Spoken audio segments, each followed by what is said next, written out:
그 고린도전서 13장의 말씀이 시작되기 전에 그 앞서 있는 12장 마지막 절인 31절 말씀에는 이런 성경 말씀이 있죠.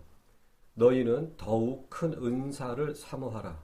내가 또한 제일 좋은 길을 너희에게 보이리라 하면서 이 사랑에 대해서 말씀이 나옵니다. 제가 지난주에 말씀드린 것으로 기억하고 있어요.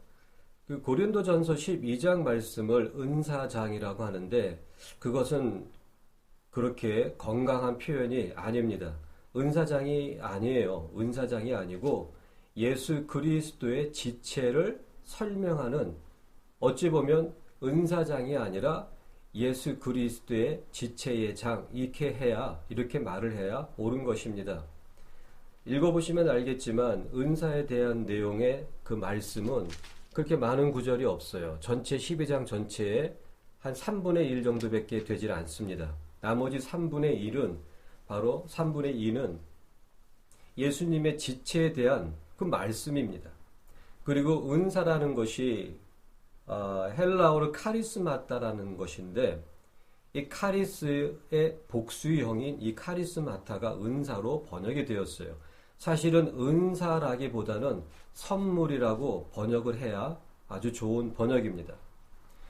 그래서 보통 이제 다른 부분의 성경 부분에 이제 은사라는 표현이 나오면 자꾸 어떠한 그 성향이 있냐면 은사, 말 그대로 뭐 이제 병 고치는 은사, 축사의 은사, 예언의 은사, 그 지식의 말씀의 은사, 뭐 그렇게 자꾸 그러한 은사로만 해석하려고 하는 그러한 성향이 이 고린도전서 12장을 은사장이라고 표현하는 그런 말로 표현하는 그것에 대한 영향이 있어요. 저는 잠깐 한번 생각해 본 적이 있었습니다. 왜 고린도전서 12장을 은사장이라고 부를까? 제가 아무리 읽어봐도 은사에 대한 설명은 많지가 않음에도 왜 은사장이라고 표현을 하고 있을까? 결론적으로는 옳지 않습니다. 자꾸 이것을 은사장이라고 하는 그러한 생각을 갖고 있고 은사주의자들, 그리고 뭐 어떤 그 교회 집회에 그 플랜카드 붙어 있는 제목이 뭐 은사 집회, 그리고 뭐 은사 접목, 은사 성령 전이, 능력 전이, 막 이런 얘기가 나와 있는데 그건 도대체 어디서 나온 말씀인지 모르겠어요. 그런 용어가 어떻게 나왔는지. 은사를 부정하는 것이 아니고 저 역시도 과거에는 방언을 참 많이 했습니다. 방언 기도로 뭐 1시간, 2시간, 3시간 기도하는 거 뭐 이렇게 방언으로만 기도했던 적이 굉장히 오랜 세월 있었어요.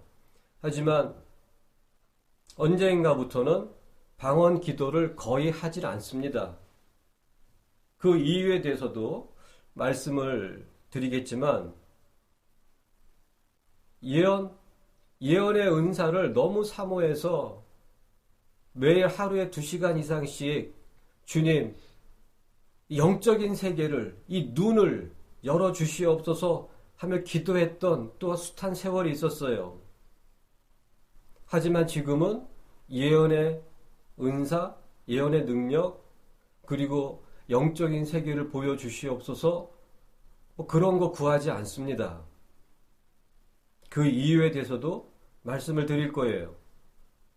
치유, 물론 그건 역시 치유의 능력을 정말 숱한 세월을 구하는 기도를 했었어요. 하지만 지금은 구하지 않습니다. 그것 또한 그 이유에 대해 말씀을 드릴 거예요. 바울 사도께서 고린도전서 12장 마지막 절인 그 말씀에 더욱 큰 은사로 표현하지 말고 저는 이제 선물이라고 말씀을 드리겠습니다. 너희는 더욱 큰 선물을 사모하라. 내가 또한 제일 좋은 길을 너희에게 보이리라 하면서 사랑에 대해서 말씀하고 계시는 거예요. 제가 전에도 말씀을 드렸지만 예수님은 은사로 사역하신 분이 절대 아니에요. 말씀으로 사역하셨다고 말씀을 드렸습니다. 그것이 마태복음 8장에 너무나도 명확하게 나와 있어요. 말씀으로 귀신들을 다 쫓아내시고 말씀으로 모든 병든 자를 고치셨다고 말씀하셨어요. 예수님께서 2000년 전에 이 땅에 오셔가지고 하셨던 그런 일들을 요약을 하면 말씀을 가르치시고 복음을 전파하시고 병든 자를 고치셨습니다. 즉 가르치시고 전파하시고 고치셨어요. 그러한 모든 것들이 결국 말씀으로 하신 겁니다. 예수님은 말씀이 육신이 되신 분이기 때문에 은사 사역, 보통 우리가 얘기하고 있는 은사로 하는 그 사역이 뛰어넘으신 분이에요. 그렇다면 예수님께서 말씀으로 모든 병든 자를 고치시고 귀신을 내어 쫓으셨다면 결국 예수의 제자라고 하는, 예수를 믿는다고 하는 우리들 역시 은사에서 말씀으로 사역이 성장을 해야 합니다. 귀신을 내어 쫓고 말씀이 없어요. 어떻게 나와 있습니까? 마태복음 12장에 보면 그 집이 청소가 되어 있는데 주인이 없는 거예요. 그랬더니 그 귀신이 자기보다 힘센 귀신 7을 데리고 들어왔더라. 결국 형편이, 나중 형편이 처음 형편보다 심하여졌더라. 말씀이 있지 않습니까? 귀신을 내어 쫓았는데 그 사람 안에 주인이 없는 거예요. 말씀이 없는 거예요. 그랬더니 귀신이 자기보다 힘센 귀신 7을 데리고 들어오니까 나중 형편이 처음보다 더 심해지는 거예요.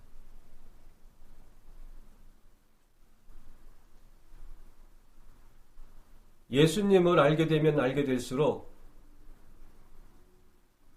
사실은 그런 능력들을 구하지 않습니다.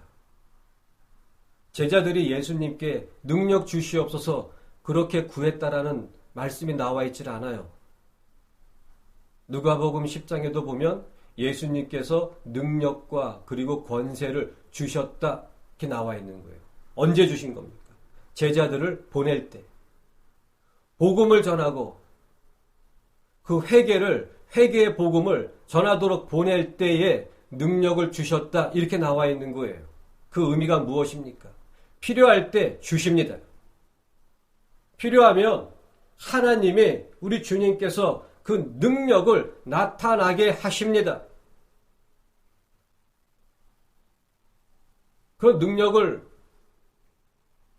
구하지 않아도 그런 상황과 필요에 의해서 하나님께서 역사하십니다. 그런데 아무 때나 역사하시는 것이 아니고 말씀이 있는 곳에 역사하시는 거예요. 보십시오. 예수님께서 제자들에게 말씀을 주셨어요. 가서 회개의 복음을 전파하라. 천국이 가까웠다고 전파하라. 회개하라고 전파하라. 그 말씀을 주시고 그리고 능력을 주신 거예요. 말씀이 있는 곳에 그 필요에 따라, 상황에 따라 그 능력이 임하는 것이지, 은사 받았다고 그 능력을 쫓아가다가는 마귀에게 붙잡히는 것은 시간 문제입니다. 은사 집회, 은사 접목 집회 이런 것들은 제 개인적인 생각으로는 이 맑은 교회는 있을 수도 없고 여태까지 있어 본 적도 없습니다. 왜? 성경적이지 않기 때문에. 제 생각과 아무리 다를지라도 그것이 성경적이라면 저는 무조건 무릎 꿇고 그것을 받아들입니다. 하지만 이 세상 사람들이 모든 사람들이, 모든 교회가 그것을 할지라도 성경적이지 않다면 죽었다 깨어나도 저는 그것을 받아들이지 않습니다. 기준은 나의 경험도 아니고 지식도 아니고 교육도 아니에요. 오직 진리입니다. 그래서 바울 사도께서는 더욱 큰 선물, 가장 좋은 길, 그것이 무엇이라고 말씀하시냐면 사랑이라고 말씀하고 계시는 거예요. 사랑이 무엇입니까? 보통 사랑 그러면 대부분 이렇게 생각을 합니다. 친절하게 해주는 것, 좋은 말 해주는 것, 위로해주는 것, 어려운 사람을 도와주는 것. 맞아요. 사랑이에요. 하지만 그것이 사랑의 전부는 아니에요. 그리고 사랑 없이도 그러한 일들을 충분히 할 수 있습니다. 그렇기 때문에 이 13장 그 서두에는 이렇게 나와 있지 않습니까? 너의 몸을 불살라 내어줄지라도 사랑이 없으면 아무 소용이 없는 거예요. 사랑 없이도 남을 구제할 수 있고 사랑 없이도 자기의 몸을 불살라 내어줄 수 있다고 말씀하고 있는 거예요. 그런데 사랑이 없으면 아무것도 아닌 거예요. 자기 의일 뿐입니다. 자기를 높이는 것일 뿐입니다. 도대체 바울 사도가 말씀하고 계시는 이 사랑은 무엇인가?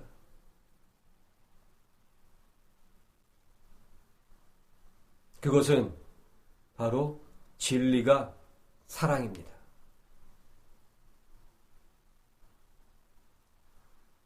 베드로가 마태복음 16장에 예수님께서 내가 이제 죽고 3일 후에 부활하리라 그랬더니 이 베드로가 예수님을 끌어당기면서 이렇게 꾸짖지 않습니까?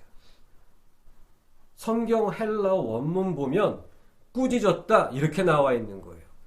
개역 성경은 간하여 이렇게 나와 있지만 그것은 말도 안 돼요. 꾸짖은 거예요. 그리하지 마옵소서. 그러한 일이 주께 일어나지 않을 것입니다. 사실 제가 지금 이 표현도 아주 좀 완곡하게 표현한 것이죠. 꾸짖었다면 어떻게 말을 했겠어요? 그리하지 마옵소서. 뭐 이런 식으로 얘기했을 거예요. 그때 예수님께서 베드로야 미안하다. 내가 말을 잘못했구나. 그렇게 말씀 안 하십니다. 베드로야 내가 너를 위해서 내가 지금 굉장히 너를 기분 나쁘게 하고 불쾌하게 할 말을 할 텐데 내가 너를 위해서 하는 얘기니까 받아들여라. 이런 말씀도 없어요. 예수님께서 그런 베드로를 향해서 사탄아 내 뒤로 물러가라. 너는 나를 넘어지게 하는 자로다. 하나님의 일을 생각지 아니하고 사람의 일을 생각하는도다. 이것이 냉정하게 들립니까? 이것이 너무나 매몰차게 들립니까?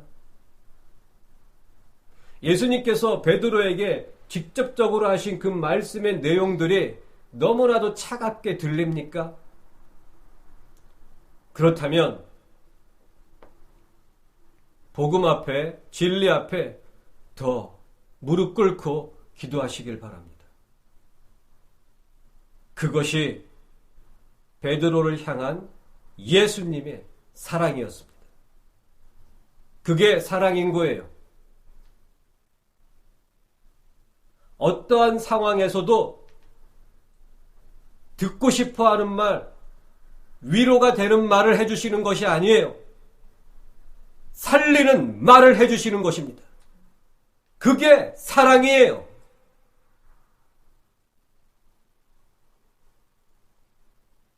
자녀의 이빨이 썩어가는데 사탕을 달라고 할 때에 이빨이 썩어가는 것을 보면서 그 입에다가 사탕을 물려줄 부모가 어디 있어요? 물고 있는 것도 뽑아서 버려버리지 않습니까? 그게 사랑인 거예요. 그 자녀는 울부짖으며 사탕을 달라고 할지라도 그 눈물을 외면하면서 끝까지 주지 않고 그 자식이 원하는 것을 주는 것이 아니라 그 자식을 살리는 것을 주는 것이 사랑이란 말입니다. 현대교회는 이 사랑을 그저 위로해주고 받아들여주고 그냥 용납해주고 듣고 싶어하는 말을 해주는 것이 사랑이라고 다 왜곡시켜버렸어요. 살려주는 것이 사랑입니다. 그렇기 때문에 그 사랑은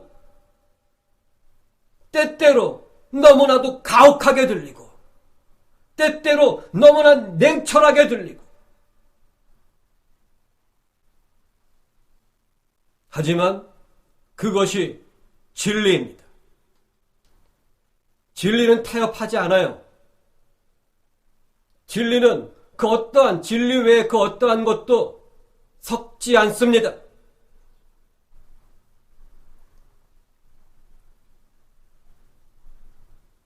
사랑은 인간 중심적인 사람들이 생각하는 인본주의 신앙을 갖고 있는 그러한 염소들이 생각하는 그러한 것이 절대 아닙니다.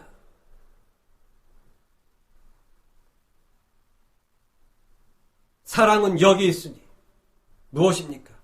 너희가 하나님을 사랑한 것이 아니요 하나님이 너희를 사랑한 것이니라. 무엇입니까? 무슨 의미입니까? 사랑의 기준은 네가 아니고 하나님이라고 하는 것입니다.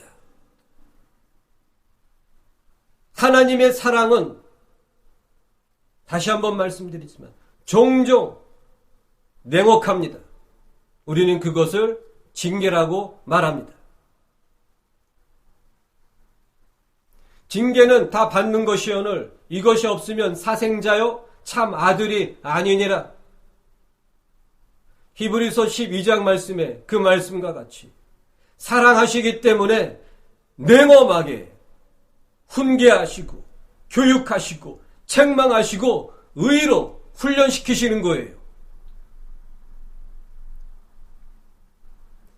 하나님은 절대 받을 수 있는 사람이 되지 않았음에도 절대 주시는 분이 아닙니다.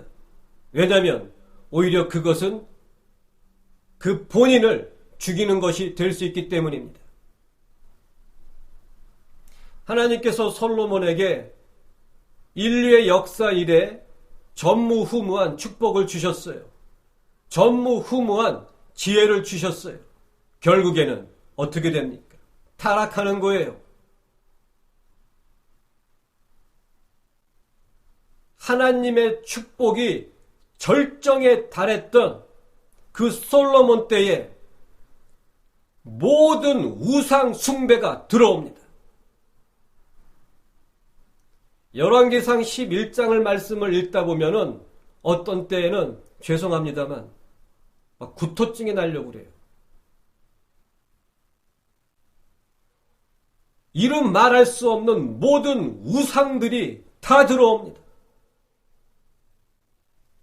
축복이 절정에 달했을 때에 모든 우상이 들어왔어요. 하나님께서는 이 시대에는 사람을 먼저 만드시고 그 사람이 감당할 수 있는 축복을 주시고 열어주시고 채워주시는 겁니다. 그런데 현대교회 그 인본주의 신학의 교인들은 그저 달라는 거예요. 주시옵소서, 응답하시옵소서, 축복하소서.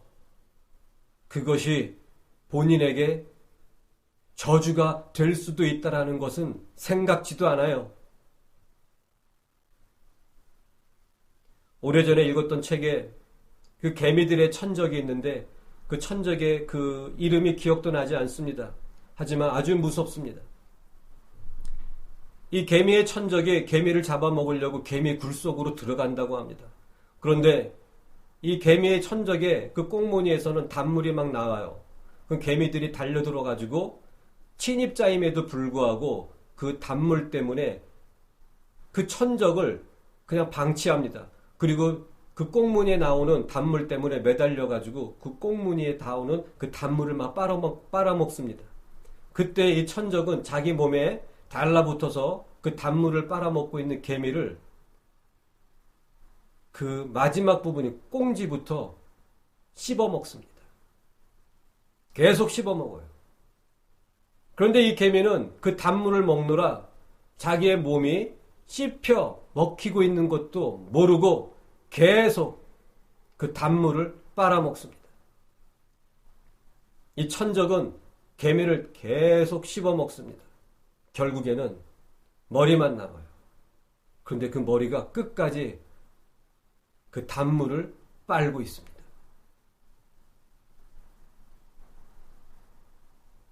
그러한 모습이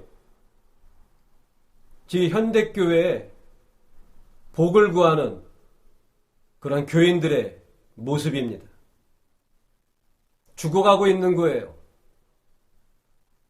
멸망의 길로 가고 있는 거예요. 그럼에도 단물이 좋은 거예요. 그럼에도 세상에서 잘 먹고 잘 사는 것이 좋은 거예요. 이러한 복음적인 메시지를 들어도 포기가 안 돼요.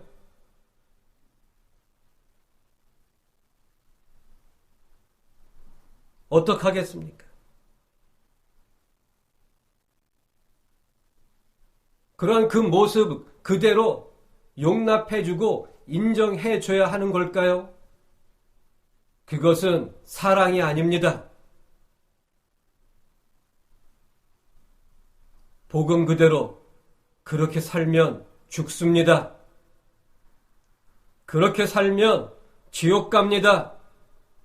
그것을 보고 있는 당신의 자녀들도 죽을 수 있습니다.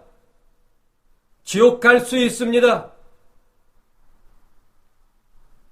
이것이 사랑입니다. 내 안에 예수가 없다면, 내 안에 진리가 없는데 어떻게 그 하나님의 사랑이 나올 수 있단 말입니까? 하나님을 사랑하는 것은 이것이니 곧 그의 계명을 지키는 것이라. 그의 계명은 무거운 것이 아니니라. 요한일서 5장에 있는 말씀이에요. 하나님을 사랑하는 것은 바로 그의 계명을 지키는 것입니다. 왜 이렇게까지 하나님께서는 말씀을 주셨을까요? 진리가 없이는 하나님의 사랑, 그 사랑이 있을 수 없기 때문이에요. 진리가 없이는 예수가 있을 수 없고 그 진리가 성품이 되지 않고서는 하나님의 사랑으로 살 수가 없기 때문입니다. 진리가 없는 자의 그 사랑은 다 인본주의 사랑이에요. 자기 의에서 나오는 사랑이에요. 도움은 돼요. 약간의 유익함은 되지만 범사에 예수가 없어요. 범사에 생명이 나타나질 않아요. 그런 사랑에 다 속고 있는 거예요. 친절한 것, 그것이 사랑인 줄 알아요.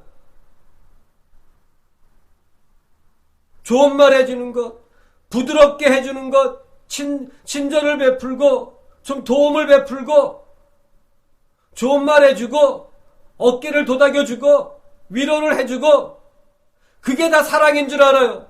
한 부분이에요. 하지만 그런 모든 것들은 사랑이 없이도 할 수 있는 것들이에요.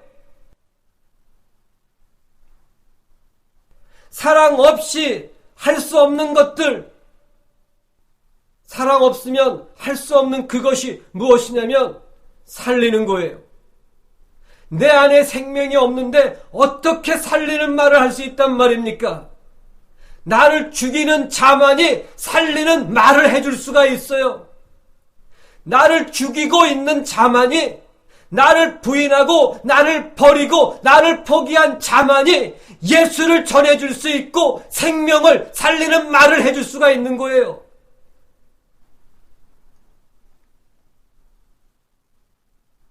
현대교회에 그 사랑의 거칠애가 너무나 많습니다. 예수는 없는데 그것이 사랑이라고 말을 합니다. 사랑이 없는데 그것을 사랑이라고 말을 합니다. 진정 예수, 복음, 진리, 사랑을 말하면 너무나 차갑다고 말을 합니다. 마치 그 조미료 음식에 너무나도 익숙해진 길들여진 사람들이 너무나 좋은 재료의 음식을 먹었을 때 뱉어버리는 것처럼, 너무 맛이 없다고 말하는 것처럼 이 시대가 그런 시대가 되었어요. 그렇기 때문에 구원받는 자는 소수일 수밖에 없어요. 왜냐하면 거짓 복음, 거짓 사랑, 그런 것들이 현대 교회를 다 장악했기 때문입니다. 그들은 욕심을 버리지 않습니다. 귀가 가려워서 자기의 마음을 기쁘게 해주고 자기의 마음을 위로해주고 자기의 행동을 격려해주는 그러한 거짓 복음을 쫓아갑니다. 그게 바울 사도의 말씀이에요. 디모데후서 4장 바울 사도의 마지막 말씀에 그렇게 말씀하고 계시는 거예요. 사람들이 바른 교훈을 견뎌내지 못할 것이다. 귀가 가려워서 자기의 욕심을 채워주는 그러한 선생들을 쫓아갈 것이다. 그리고 그 귀를 진리에서 돌이켜 허탄한 이야기를 쫓아갈 것이다. 진리를 원하지 않는 거예요. 복음을 원하지 않는 거예요. 하나님의 사랑을 원하지 않는 거예요. 왜냐하면 하나님의 사랑을 원하고 하나님의 사랑을 안다면 자기를 버려야 되기 때문에, 자기의 욕심을 포기해야 되기 때문에, 여태까지 자기를 위해서 살았는데 더 이상 자기를 위해서 사는 것이 아니고 이웃을 위해서, 남의 유익을 위해서 살아야 하기 때문에 진정한 사랑과 사랑을 외치지만 진정한 사랑을 원하지 않고 예수를 얘기하지만 진정한 예수를 원하지 않고 진리와 복음에 대해서는 떠들어대지만 진정한 복음과 진리를 버린 자들, 현대교회 대부분의 교인들이 그러한 모습으로 살고 있지 않습니까? 어떻게 구원이 있단 말입니까? 어떻게 들림받을 수 있단 말입니까?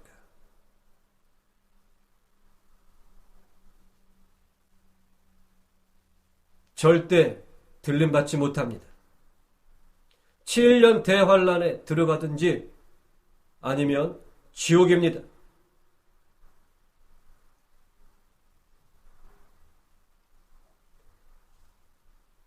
13장 3절 말씀에 이렇게 나와 있는 거예요. 내가 내게 있는 모든 것으로 구제하고 또 내 몸을 불사르게 내어줄지라도 사랑이 없으면 내게 아무 유익이 없느니라. 아무 유익이 없는 거예요. 사랑 없이도 구제할 수 있고 사랑 없이도 내 몸을 불사를 수 있어요. 그런데 아무것도 아닌 거예요.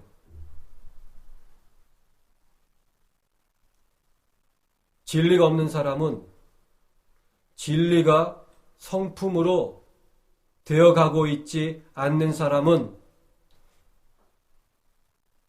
하나님의 사랑으로 살 수 없습니다. 결국엔 진리가 사랑이기 때문입니다. 그거를 깨닫게 될 거예요. 진리가 사랑입니다. 그리고 사랑이 진리입니다. 오직 살리는 것은 영이라고 말씀하셨어요. 내가 너희에게 이른 말이 영이요 생명이니라. 살리는 것은 진리예요. 근데 그 살리는 진리가 사랑이란 말입니다. 살리는 것이 사랑이지 죽이고 멸망으로 밀어붙이는 그것이 어떻게 사랑입니까? 진리가 없는 위로, 진리가 없는 격려, 진리가 없는 친절함, 진리가 없는 구제, 다 아무것도 아닙니다. 오히려 자기의 의를 그럴듯하게 종교적으로 포장하는 포장지일 뿐입니다. 그런 사람은 회개하기가 더 힘듭니다. 왜? 자기 자신이 그럴듯해 보이기 때문에. 사람의 행실이 자기 보기에는 다 깨끗해 보이는 거예요. 자기가 보기에 자기의 모습이 다 깨끗해 보이는 거예요. 하지만 여호와께서는 심령을 감찰하시느니라. 결국 너는 너를 위해서 살았지 않니? 너는 너를 위해서 사랑한 것 아니냐? 진리가 없는데, 예수가 없는데 어떻게 그 사랑과 그 살리는 역사와 생명이 있단 말입니까? 그것은 거짓말이에요.